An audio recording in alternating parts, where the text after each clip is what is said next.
जय द्वारिकाधीश। दोस्तों, समय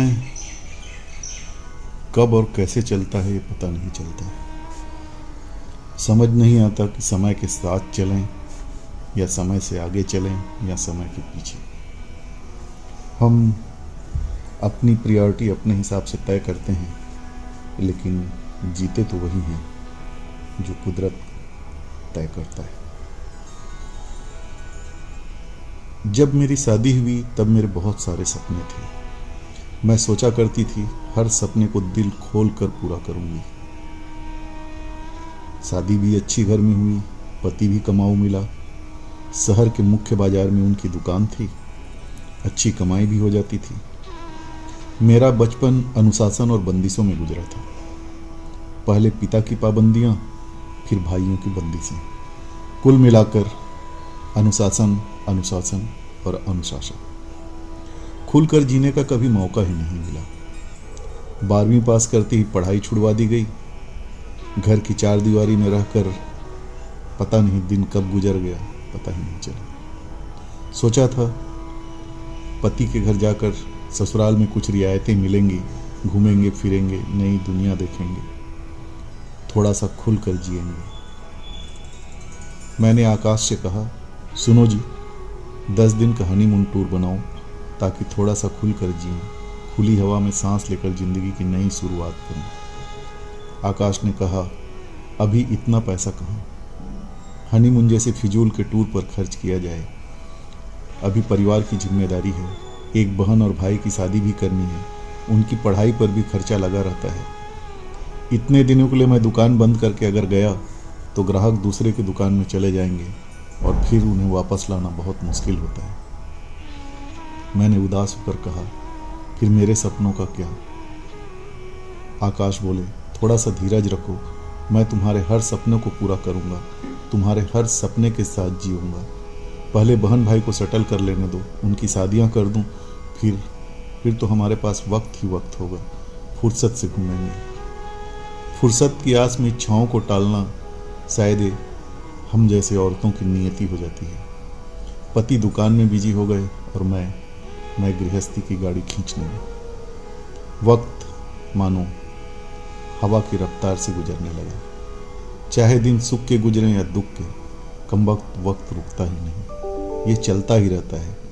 और शादी के बाद तो ऐसा लगता है कि दौड़ने लगता है, सोचने का भी अवसर नहीं देता। वर्ष गुजर जाते हैं, पता ही नहीं चलता कि कब और कैसे गुजरे। इस बीच मैं एक बेटी और एक बेटे की माँ भी बन गई। ननद और देवर दोनों नौकरी लग गए और अच्छा सा रिश्ता देखकर उनकी शादियाँ भी कर दी गई। ननद अपने ससुराल चली गई और देवर शादी के बाद दूसरे शहर में बस गए। पति की जिम्मेदारियाँ पूरी हो गई, मगर फुर्सत अभी भी उनसे कोसों दूर थी। बच्चे स्कूल जाने लगे थे, उन्हें नहला धुला कर स्कूल भेजना, फिर वापस लाना, होमवर्क करवाना, बस इतनी सी हो गई थी मेरी दुनिया। इसी में जिंदगी जैसे खो गई थी। पति को दुकान से फुर्सत मिलना तो जैसे नामुमकिन ही था। पैसों की कमी नहीं थी, बैंक बैलेंस बढ़ता जा रहा था। हाँ, उन्होंने गाड़ी खरीद ली थी, एक प्लाट और एक फ्लैट भी और खरीद लिया था। गाड़ी सिर्फ इतना ही काम आती थी कि पति उसे लेकर सुबह दुकान चले जाते और शाम को वापस आ जाते हैं। एक बार बच्चों की छुट्टियों के समय मैंने फिर से उन्हें याद दिलाया, सुनो जी, अब तो पैसे और फुर्सत दोनों हैं, चलो ना कहीं घूम आते हैं। घर की चार दीवारी में दम घुटता है, कहीं खुली हवा में ले चलो ना। वे गुस्सा हो गए और बोले, इतना सुंदर घर बना कर रखा है, इसमें भी दम घुटता है, क्या करूं मैं तुम्हारा? कुछ लोगों को तो छत भी नसीब नहीं होती, फिर भी खुश रहते हैं। हो सकता है उन्हें एक कमरा भी नसीब नहीं होता हो, और तुम्हें इतनी सुख सुविधाएं दे रखी है, फिर भी घर रास नहीं आता।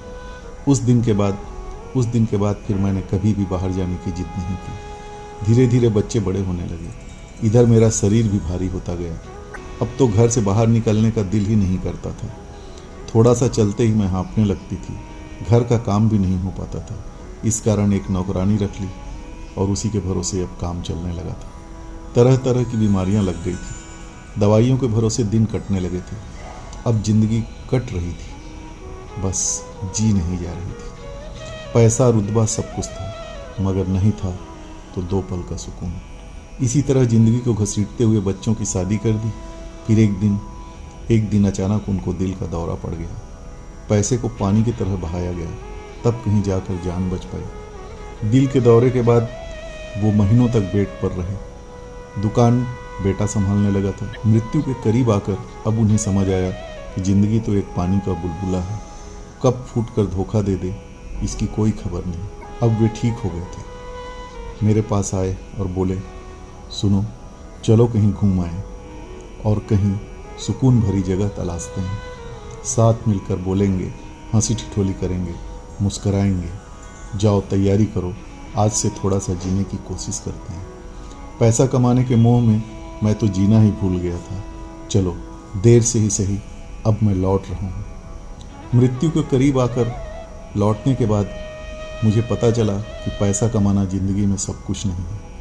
खुशियाँ पाने के लिए पैसों की ज़रूरत नहीं, जिंदा दिली की ज़रूरत होती है। मैंने अजीब सी नज़रों से उन्हें देखा, फिर कहा, अब क्या करेंगे जी बाहर जाकर। न शरीर चलने के काबिल है, न दांत चबाने के काबिल रहे, न आंत पचाने के काबिल रहे। इस उम्र में घर ही सबसे उत्तम जगह है, जहाँ समय पर दवा हो जाती है। बस अब तो खाने से ज़्यादा दवाइयों की ज़रूरत है। वे उदास हो गए और बोले, मुझे माफ़ कर दो। खाने पीने और पहनने की उम्र में मैं सिर्फ बैंक बैलेंस बढ़ाता रहा और तुम ख्वाहिशों का गला घोंट कर जीती रही। अब शायद सब कुछ खत्म हो चुका है। जीने के दिन गुजर गए, अब तो जिंदगी को घसीटने के लिए ही जिया जा रहे हैं। उनको उदास देखकर मैं बोली, दिल छोटा मत करो, हम घूमने चलेंगे। चलो, हम किसी तीर्थ यात्रा पर ही चलते हैं। इतना सुनकर वे खुश हो गए। पूरे दिन जाने की तैयारियां करते रहे। दूसरे दिन सुबह 7 बजे हमें निकलना था। मैं रात भर जाने के बारे में सोचती रही और उत्साहित होते रही। मन में जाने की खुशी और उमंग जारी थी, लेकिन डर भी लग रहा था। मेरा शरीर इतना भारी हो चुका था कि कुछ दूर चलते ही मैं हाँफने लगती थी, घुटने जवाब देने लगते थे, कमर अकड़ने लगती थी और सांसें फूल जाती थी। पर उनकी खुशी के आगे ये सब कम ही लगने लगे थे। सुबह नहा धोकर मैं पूजा में बैठ गई। अचानक से जी घबराने लगा। मैंने उन्हें आवाज़ देनी चाहिए, मगर शब्द गले में ही उलझ कर रह गए। सांसें थम गई थी। अचानक बैठे बैठे ही मेरा शरीर आगे की तरफ झुक गया। फिर मैंने महसूस किया कि मैं अब काफ़ी हल्की फुल्की हो गई हूँ। अब चलने में ज़रा भी परेशानी नहीं हो रही थी। होती भी कैसे, आखिर शरीर से आत्मा जो जुदा हो गई थी। मैंने देखा मेरा शरीर प्राण विहीन होकर प्रभु के चरणों में पड़ा हुआ है। काफ़ी देर बाद वे आए और आवाज़ देने लगे, अभी तक पूजा खत्म नहीं हुई क्या?